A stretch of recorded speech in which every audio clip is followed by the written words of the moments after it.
السلام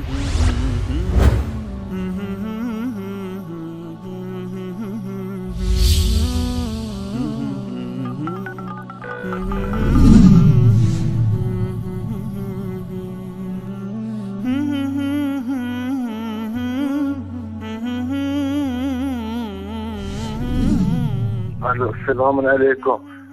خسته نباشید. وصال حق، واقعا بر حق هستید. امشب چند شبی از بچه ها جمع شده بودن پشت کوچه خانه من، صداشون خیلی زیاد بود، اینجوری ویز ویز صدا بود. یهو از صداشون شنیدم که حرف از خوبی حضرت عایشه میزنن.